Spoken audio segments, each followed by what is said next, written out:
Imagine committing a string of heinous, just utterly terrifying crimes across multiple states. You are leaving your microscopic biological signature, like your literal DNA, at every single scene. Right, which today is basically a death knell for a criminal. Exactly. You are traumatizing entire communities, Yeah. baffling detectives and generating these massive task forces, and yet you remain a complete ghost to law enforcement for nearly 30 years. Which is just staggering when you think about it. It really is. Yeah. And not because you are some cinematic criminal mastermind, right? You don't have this genius-level intellect. It's simply because you drive a commercial truck for a living. Yeah, the mundane reality of it is almost more terrifying than the fiction. Totally. So, welcome. Today we are bringing you into a deep dive that looks at the very fabric of how serial predators hide in plain sight. We're going to look at how someone, weaponizes the physical geography of America. And how they exploit the natural blind spots of our justice system. Yes, exactly. And ultimately how the bleeding edge of genetic science finally caught up to an absolute monster. We are dissecting a case today that fundamentally shifted our understanding of spatial mobility in criminology. Yeah, it's a big one. It really is. I mean, this is a story about the collision of extreme psychological pathology, the logistical nightmares of interstate policing, and, well, the sheer power of tracing human biology through family trees. Right, because we are focusing on Mark Douglas Burns. In the press and in these panicked communities that he terrorized across the West, he was known pejoratively as the Clearfield Rapist. A name that really only captured a fraction of what he actually did. Oh, absolutely. I Yeah. mean, he operated in the shadows across Utah and Wyoming, primarily between 1991 and 2001. But his pathological roots trace back much, much further than that. They always do. You don't just wake up one day in your 40s and start committing these types of organized, brutal assaults. Right. So our mission for this deep dive today is to understand the mechanics of his evasion. Like, how does a mobile offender actually operate? And how did investigators strip away his anonymity after literally decades of dead ends? It's a complex web to untangle for sure. It is. Okay, let's unpack this. Because to understand how someone sustains a reign of terror for that long, we really have to look at the incubation of this kind of violence. Which is crucial, yeah. Right. And in the criminal case analysis and the psychological evaluations we have in our source material, the story of Mark Douglas Burns actually starts with the literal erasure of his identity. Yeah, the foundational layers of his life offer a really profound look into the development of antisocial behavior. So Burns was born in August of 1950, and he was adopted. Which, we should be clear. Right. From a criminological perspective, adoption itself is absolutely not a precursor to violent behavior. I mean, millions of people are adopted and live deeply connected, empathetic lives. Of course. It's not a direct cause and effect. Not at all. But we are looking at compounding variables here. In profiling, we often look at how early attachment bonds are formed, and how an individual constructs their sense of self. And in Bird's case, there's this unbelievable, catastrophic historical void. Yes, the fire. The fire. I couldn't believe this part of the documentation. It's wild. The physical building that housed his original sealed adoption records actually burned to the ground when he was young. Just completely destroyed. Everything documenting his biological origins, his lineage, his medical history, it was entirely reduced to ash. It's like starting a novel with the first 3 chapters torn out. That's a really good way to put it. You just appear in the story with no backstory. Yeah. No origin. But I have to ask, when we talk about someone who eventually becomes a serial predator, does knowing you are completely untethered from history make a difference? How do you mean? Like the fact that your literal biological roots have been vaporized, does that make it easier to view yourself as a ghost? Like you are above the rules of society because you feel fundamentally disconnected from it. Well, this raises an important question. How does a vacuum in early developmental history prime someone to operate outside the boundaries of societal norms? Right. And we actually see this in the clinical evaluations of psychopathic offenders. They often lack a foundational empathetic grounding.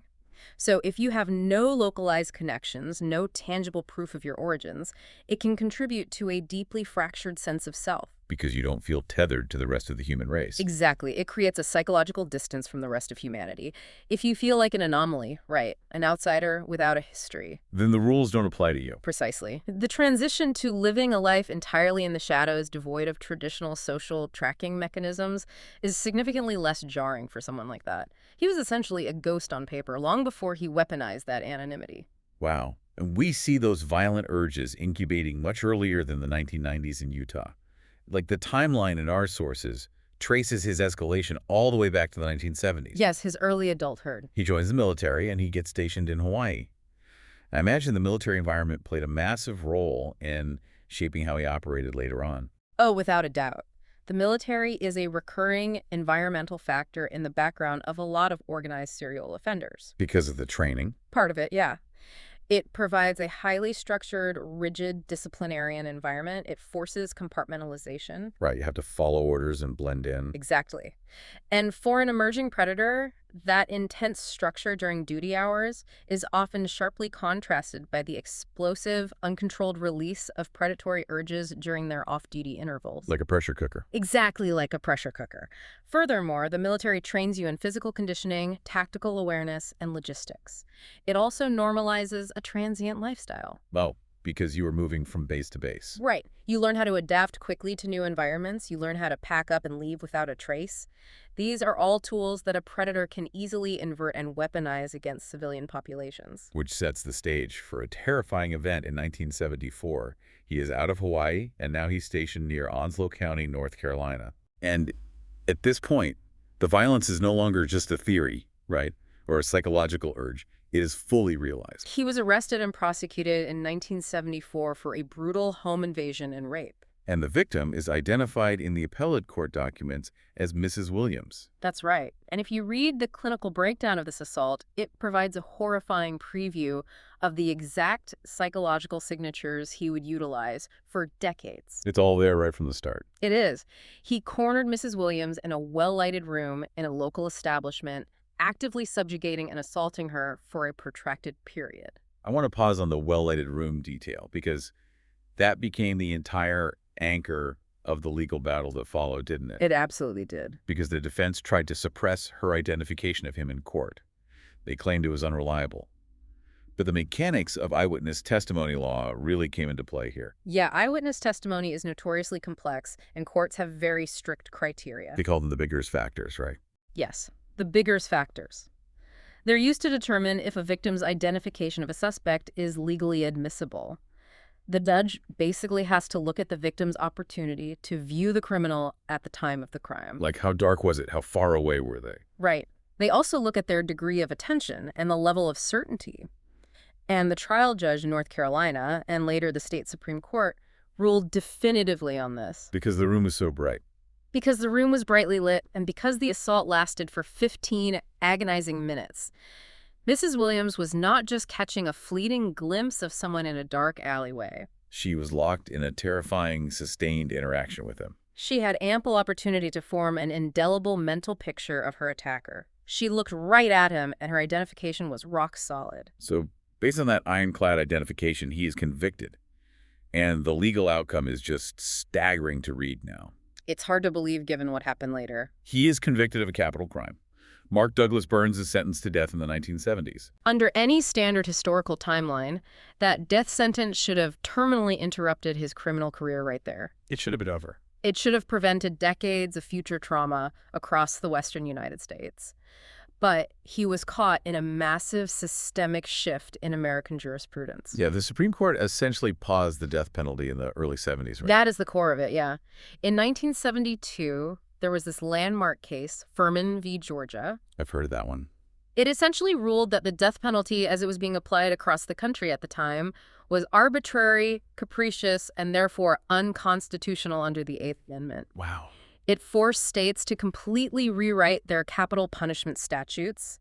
And because of this massive appellate turmoil and these shifting legal standards, Burns' death sentence was vacated. So he didn't win on an appeal saying he was innocent? Not at all. He didn't win on the merits of his innocence. He basically won the legal lottery based on judicial timing. His sentence was reduced, he served a term in the North Carolina penal system, and eventually he was released.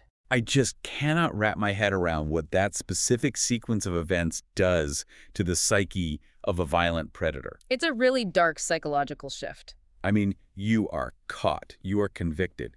You face the ultimate absolute punishment from the state literal execution. And then through a bureaucratic legal shift, you just walk out the front door. Yeah, the psychological fallout of surviving execution is profound, and it is a terrifying variable in his development. In a standard psychological profile, a severe punishment or a close call acts as an ultimate deterrent. Right, like a scare tactic. Exactly. The brain's risk assessment center screams, never cross that line again. But I'm guessing a psychopathic offender processes that risk entirely differently. Completely differently. For Burns, surviving death row did the exact opposite of deterring him. It forged a severe cognitive distortion of omnipotence. A literal God complex. Exactly. He genuinely internalized the belief that he had successfully navigated, defeated, and conquered the highest echelons of the criminal justice system. Like they threw the ultimate book at me and I still won. Yes.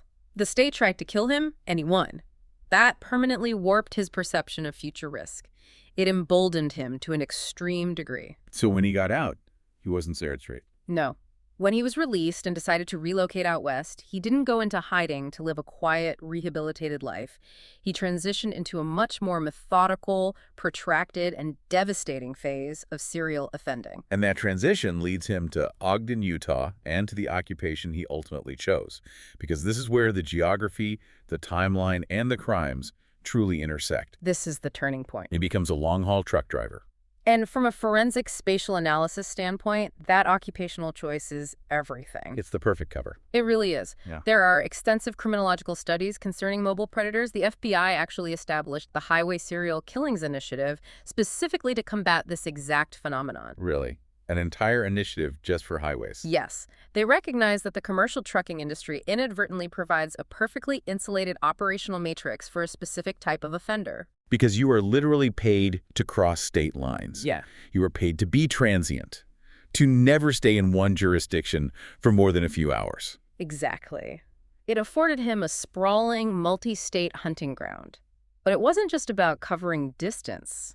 What else was it? Trucking gave him erratic, unpredictable schedules. It gave him total anonymity. I mean, a massive commercial cab where he could sleep, hide weapons, and just disappear into the flow of interstate commerce. And you just look like everyone else on the road. Right. And crucially, it provided plausible deniability.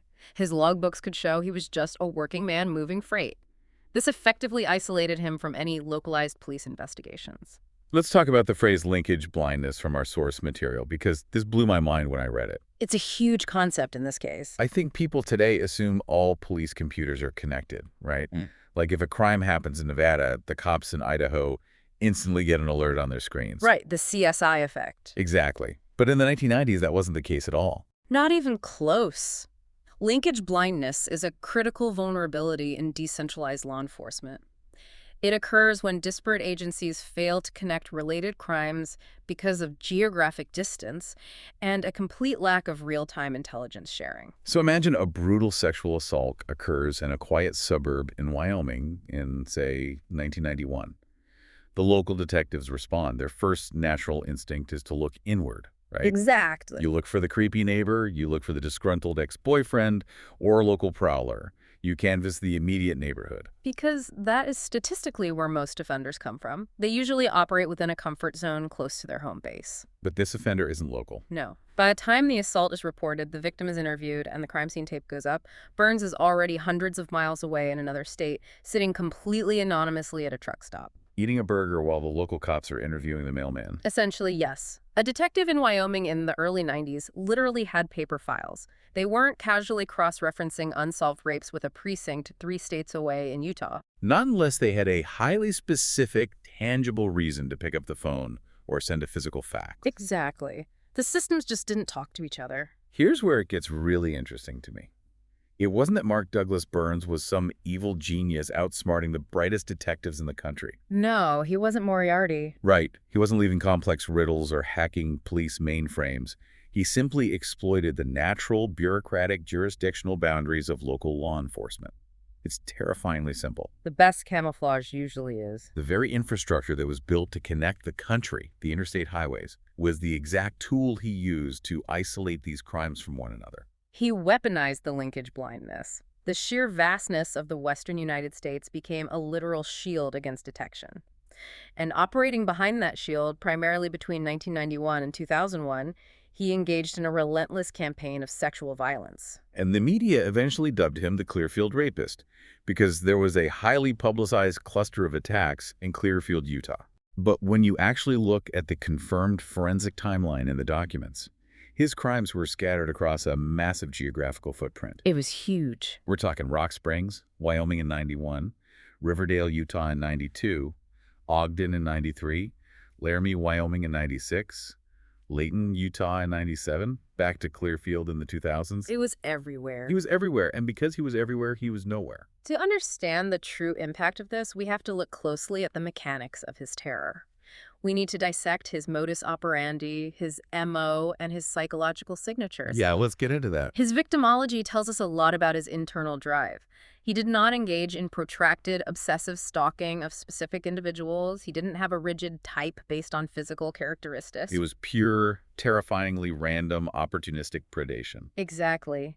In his own post-arrest interviews, decades later, he openly admitted that he targeted, and this is a direct quote, whoever left the door unlocked. Ugh, that makes my stomach turn. He would park his rig or use a personal vehicle while off route, and he'd stalk apartment complexes and residential neighborhoods situated directly along his commercial trucking corridors. So he wasn't straying far from the highway. No, he needed a quick egress. He was hunting for immediate situational vulnerabilities. Specifically, sliding glass doors. The behavioral analysis shows he would frequently look for sliding glass doors at the rear of a property that were left unlatched during the warm summer months. Which is such a common thing for people to do. Right, you want a breeze. But it allowed him silent, unimpeded access into the home. But once he crossed that threshold, the methodology shifted from opportunistic to highly orchestrated. Yes. It was all about immediate, absolute physical dominance. He always armed himself with a lethal weapon, typically a knife or firearm. And the weapon was utilized not just to ensure physical compliance, but to instill an acute, paralyzing state of terror. Right, the psychological shock. He would graphically threaten to slit the throats of his victims if they made a sound. He used the auditory threat of sudden, violent death to shock the victim into total subjugation before they could even process what was happening. And there is a specific psychological signature he employed every single time. The immediate sensory deprivation. Yes, this is key to his profile. He would blindfold or duct tape the victim's eyes before doing anything else. Sensory deprivation is a critical, recurring element in his pathology.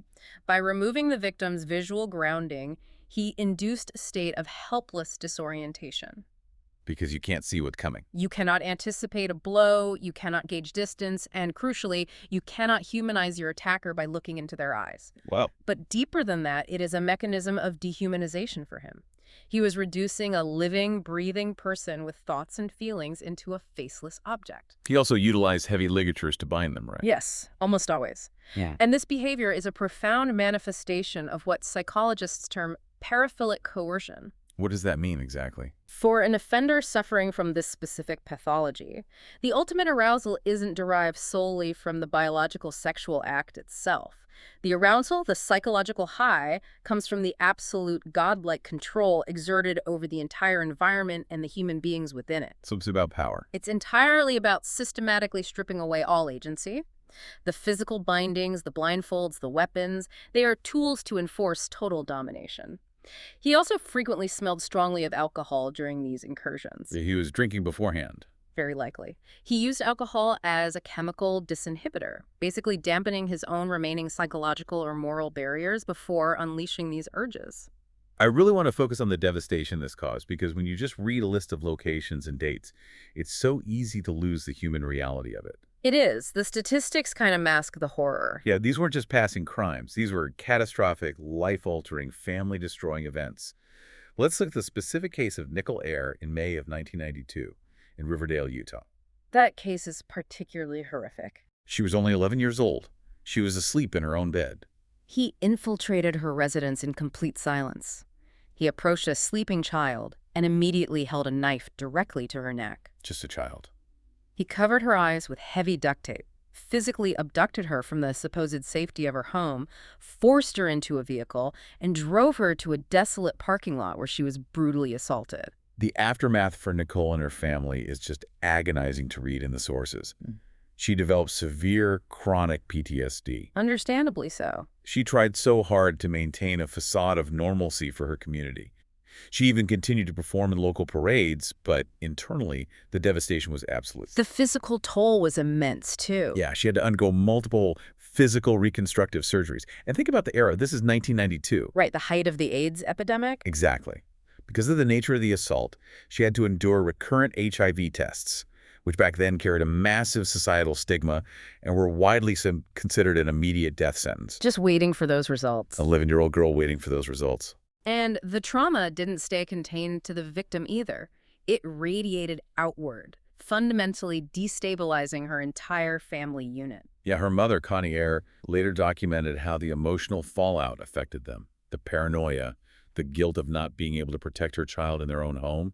She said it caused their familial relationships to literally crumble under the sheer weight of the stress. It highlights the profound cruelty of his methodology. In other attacks detailed in the sources, he would intentionally target homes with multiple occupants. That's even more brazen. He would systematically bind family members, forcing them to remain helplessly nearby.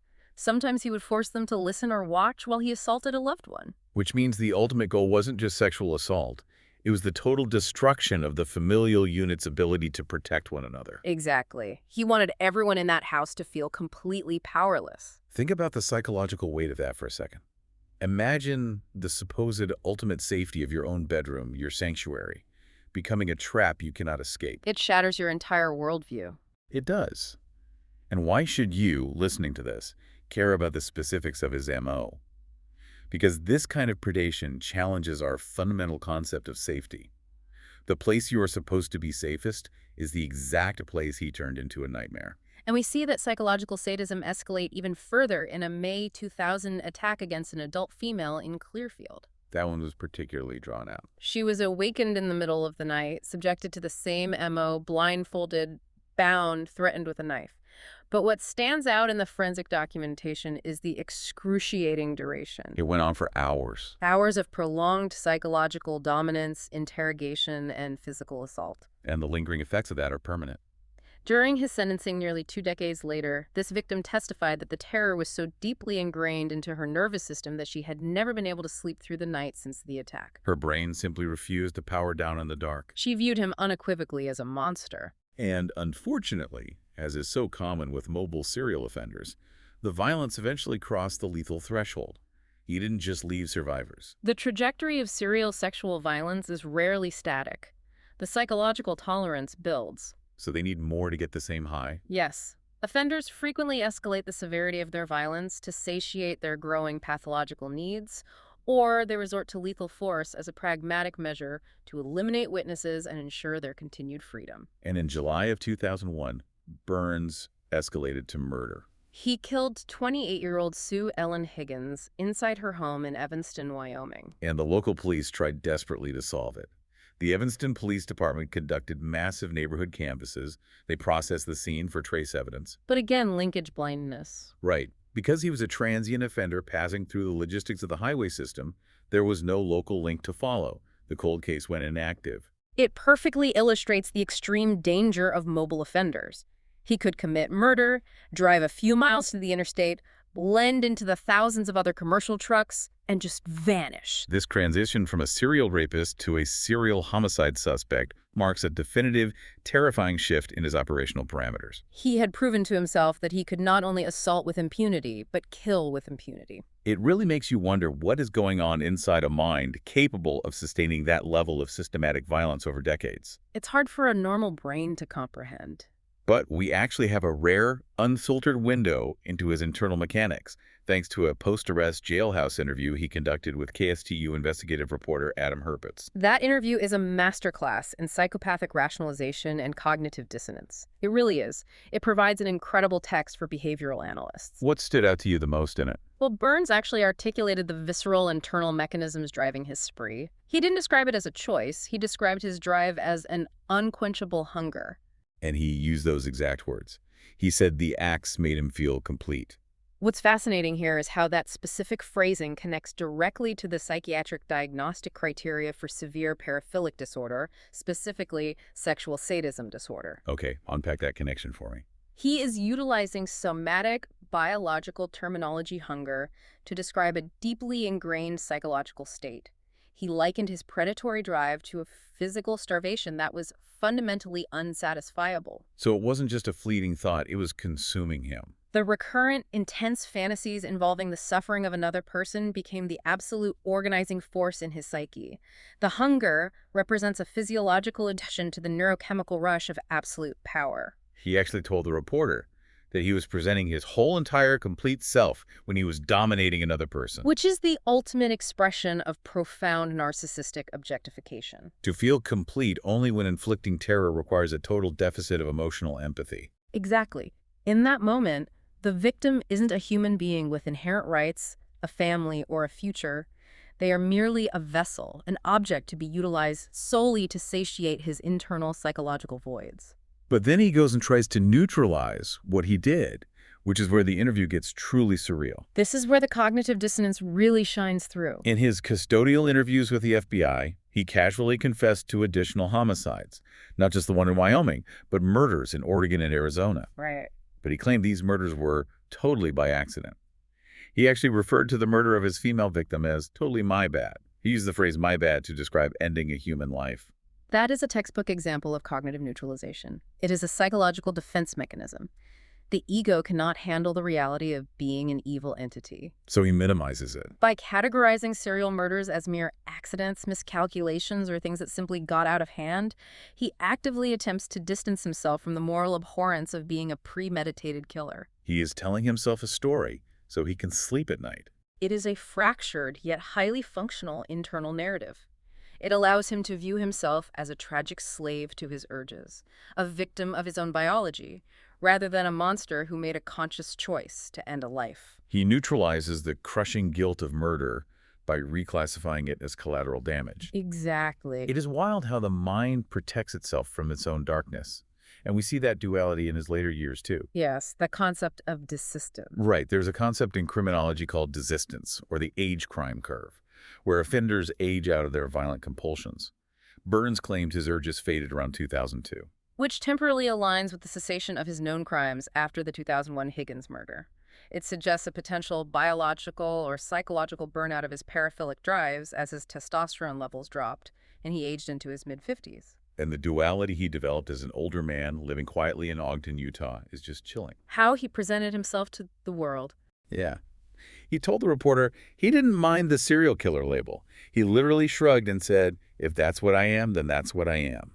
But in the same breath, he called his older self a decent human being and a good neighbor. A complete cognitive separation of his past and present self. The man who killed is put in a mental box, and the man mowing the lawn in Utah is the real him. He even tried to use pseudoscience to excuse it. He claimed he had an extra chromosome or a biological flaw that caused his compulsions. Ah, yes, the biological defense. So what does this all mean? It sounds to me like he's desperately trying to biologically outsource his guilt. It wasn't him making these choices to break into homes. It was his DNA. It was faulty wiring that he had no control over. Your analysis is spot on. By attributing his behavior to a genetic or biological flaw, he is attempting to further abdicate personal moral responsibility for the decades of terror he inflicted. It's an excuse. It is a performative rationalization meant to elicit sympathy, framing himself as a patient rather than a predator. Well, the ultimate irony here is thick. Oh, absolutely. He tries to blame his DNA for his crimes, but it was the actual microscopic reality of his DNA that eventually brought his entire operational matrix crashing down. The science finally caught up to him. For over 20 years, law enforcement across Utah and Wyoming were sitting on pristine biological evidence. They had semen, they had cellular DNA extracted from the victims in the crime scenes in the 90s and early 2000s. But having a DNA profile is useless if you don't have anything to compare it against. Right. When investigators put those profiles into the FBI's combined DNA index system, known as CODIS, they got absolutely nothing, no direct matches to a known offender. Because his prior felony conviction happened in North Carolina in 1974. Exactly. That conviction predated the systematic collection and digitization of DNA for convicted felons by decades. He was literally a biological ghost in the modern criminal justice system. His DNA was entirely absent from the national database. But the prosecutors in Utah realized they had a massive legal problem approaching in 2003, and they executed a brilliant maneuver. The statute of limitations issue. Yes. They were facing an expiring statute of limitations on the sexual assault charges. In law, if that clock runs out, the state loses the right to prosecute you, even if they find you the very next day. He could literally walk free and brag about it. To prevent that, they utilized a highly innovative legal strategy. They filed official criminal sexual assault charges against a John Doe. But they didn't just say unknown person. Right. They based the legal indictment entirely upon the specific, unique DNA profile extracted from the crime scene. Wait, I want to make sure I understand the mechanics of this because it sounds like science fiction. They basically walked into a courtroom and said, we don't know your name, we don't know what you look like, but we are officially charging this specific genetic sequence with a crime. That is precisely how it works mechanically. A DNA profile is far more unique to an individual than a name or a physical description. Okay, wow. By charging the genetic code, this strategy successfully told or paused the statute of limitations. It legally stopped the clock, preserving the state's right to prosecute this specific biological entity forever, regardless of how many years passed before they put a name to the code. And it took years. It wasn't until 2010 that the linkage blindness was finally definitively broken. 6 years later, The Wyoming State Crime Lab and Utah authorities used CODIs not to find a name, but to link the physical crimes together. They realized that the assaults in Clearfield, Riverdale, Ogden, Layton, Laramie, and Rock Springs were all committed by the exact same unknown male profile. they established the irrefutable boundaries of a sprawling serial offender case. They knew the scope of the monster they were hunting, but they were still hunting a ghost. It took another 9 years for the technological paradigm of the entire investigation to shift. And that brings us to 2019 and the absolute game changer, investigative genetic genealogy, or IGG. Yes, and the authorities brought in Dr. Barbara Ray-Venter. Dr. Ray-Venter is a pioneer in the field. She is a renowned genetic genealogist who has been instrumental in unmasking some of the most elusive serial offenders in history. Including the Golden State Killer, right? Yes, exactly. But to understand how this works, we have to look at the mechanisms of the science. CODIS, the old police database, looks at a very small number of genetic markers, short tandem repeats, just to see if person A is exactly person B. So it doesn't tell you who their cousins are. No, it's basically just a barcode scanner. Okay, I see. Precisely. But genetic genealogy uses entirely different technology. It extracts a massive, complex DNA profile from the crime scene evidence, looking at hundreds of thousands of markers. Hundreds of thousands. Yes, specifically measuring segments called centimorgans. Okay, I have to stop you there. Centimorgans. That's a heavy piece of jargon. How does a centimorgan actually help a genealogist catch a killer? Think of a centimorgan as a molecular tape measure. It measures the probability of genetic recombination. In practical terms, it tells you how much DNA two people share. Oh, okay. So it shows relatedness. Yeah. Exactly. A parent and child share about 3,400 centimorgans. First cousins share around 800. Third cousins might share 50. By uploading the killer's DNA to commercial direct-to-consumer databases that permit law enforcement use like GE Match or Family Tree DNA, Dr. Ray-Venter wasn't looking for the killer himself. Because he hadn't taken a commercial DNA test. Right. She was looking for anyone who shared centimorgans with him. She was looking for his distant relatives who took a DNA test just to find out their heritage. Once she finds a third or fourth cousin in the database, the excruciating work begins. She uses traditional genealogical records, census data, birth certificates, obituaries, marriage licenses to build a reverse family tree. Which takes forever. It does. She traces the lineage of that distant cousin backwards in time to common ancestors in the 1800s, and then traces all the branches forward in time to identify every possible living descendant. Until she finds someone who fits. Eventually, she triangulates a specific individual whose geography, age, and physical characteristics match the profile of the unknown offender. It sounds like an absolute miracle of science, but Dr. Ray-Venter ran into a massive brick wall almost immediately. The adoption. Yes, she built the tree, she narrowed down the branches, and she discovered the suspect was adopted. And when she went looking for the traditional paper trail to bridge the gap, the birth records, the adoption registries, she found out about the fire. That fire from his childhood. The physical building housing his adoption records had burned to the ground. She later categorized the Burns investigation as one of the single most difficult cases she had ever encountered in her entire career. I can imagine. Standard genealogical tracing relies heavily on those public records to definitively link a biological profile to a legal identity. When those records burn, the trail goes entirely cold. It's like trying to navigate a sprawling city where all the street signs have been burned down, the maps have been shredded, and you have to recreate the entire grid just by asking distant cousins who lived there 100 years ago. That is a perfect analogy. How do you even bypass a void like that? It requires an unbelievable level of tenacity. It took a year and a half of excruciating, complex genetic reconstruction. Vast networks of distant relatives had to be meticulously mapped. Wow. They had to rely on circumstantial historical data, looking for instances where families from specific geographic regions intersected, just to bypass the void left by that fire. But the monumental breakthrough finally materialized. They identified a distant relative through the database. And through old-fashioned investigative footwork based on that lead, detectives were guided to a man residing in the region who they strongly suspected was a closer relative of the unknown killer. Right, they had to approach him carefully. They approached this man, explained the gravity of the investigation without revealing too much, and he voluntarily agreed to provide a DNA swab. The state lab analyzes it, compares the centimorgans, and the result is a massive hit. The science confirms that this man is the biological half-brother of the unknown Clearfield Rapist. And the half-brother is able to give the police the final, crucial piece of the puzzle: a name and a location. Mark Douglas Burns. Living quietly in Ogden, Utah. And he's still working as a commercial truck driver. So now the operational phase shifts rapidly. Multiple law enforcement agencies initiate covert, round-the-clock physical surveillance on his residence. But they face a strict legal hurdle. To secure an arrest warrant for dozens of violent felonies, they need a direct, one-to-one DNA sample from Burns himself to compare against the crime scene evidence. And you can't just knock on a suspected serial killer's door, politely ask him to swab his cheek, and promise you'll call him with the results. Definitely not. If you tip him off, he might flee in his truck, he might destroy evidence, or he might escalate into violence. So how do they get his DNA legally without a warrant? This is where law enforcement utilizes a fascinating constitutional workaround based on the Fourth Amendment, specifically the legal doctrine of abandoned property, which was cemented by the Supreme Court case California v. Greenwood. Okay, what does that mean? The legal mechanism dictates that a citizen does not maintain a reasonable expectation of privacy and refuse that they voluntarily place on a public curbside for collection. Once it hits the curb, it is legally abandoned. So they execute a trash pull. The covert trash pull.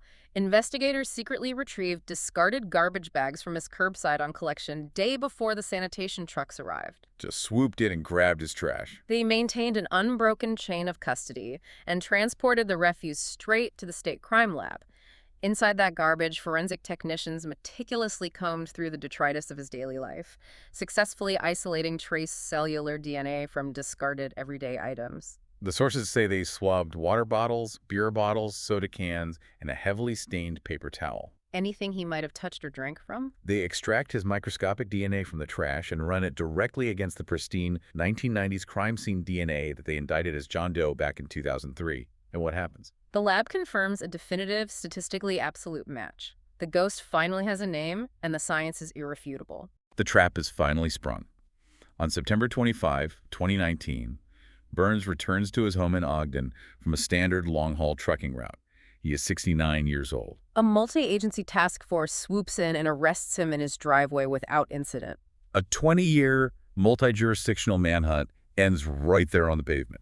And because the forensic evidence was so overwhelming, the complex genetic genealogy combined with the direct DNA match from the abandoned property, the defense had absolutely no room to maneuver. They're boxed in. The legal strategy of tolling the statute of limitations paid off perfectly.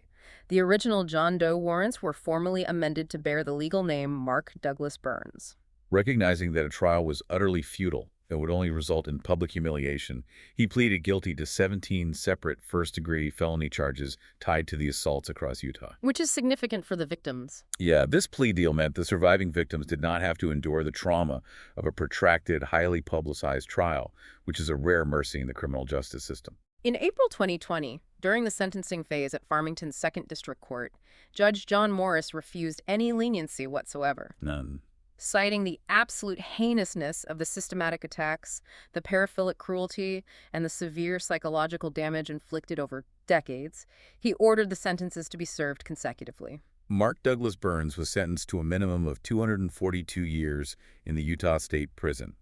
And later, he received a sentence of life without parole in Wyoming for the murder of Sue Ellen Higgins. He is going to die in a cage, entirely stripped of the control he spent his life violently stealing from others. The emotional climax of this entire decades-long nightmare, really comes through in the words of Nicolaire at the sentencing hearing. She was that 11-year-old girl abducted from her bed in 1992. Standing in court as an adult, she looked at him and said, "None of us survivors have to look over our shoulder to wonder where he is.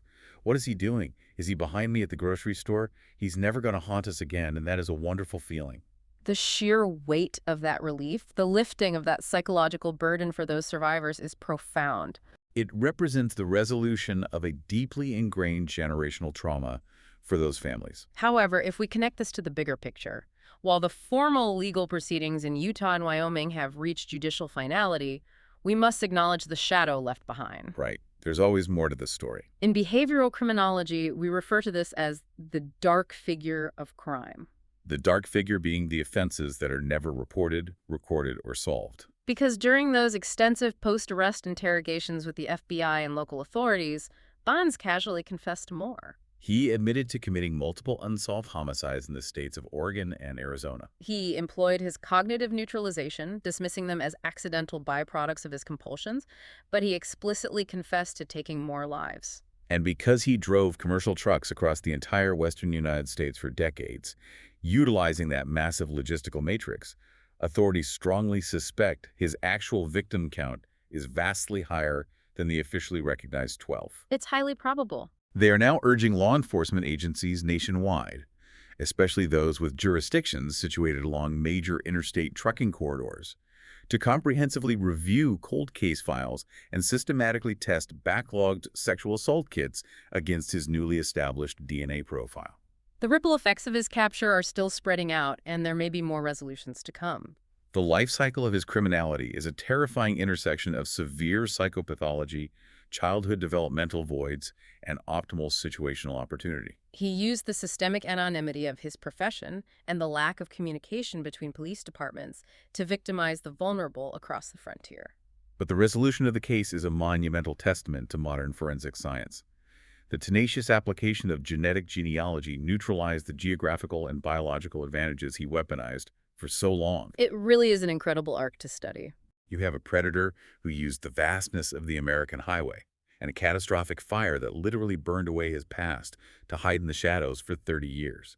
But he was eventually undone by the microscopic traces of his own biology and the absolute tenacity of forensic genealogists who simply refused to let a cold case stay cold. They just wouldn't give up. We walk through life leaving invisible pieces of ourselves on everything we touch. A discarded water bottle on a curb, a stray hair, a digital trace in a family tree. It makes you wonder, in an age where our biology is increasingly cataloged and shared, has the era of the truly anonymous predator finally come to an end? And at what cost to our own ultimate privacy? Thank you for joining us on this deep dive into the source material. Keep questioning the world around you. We'll see you next time.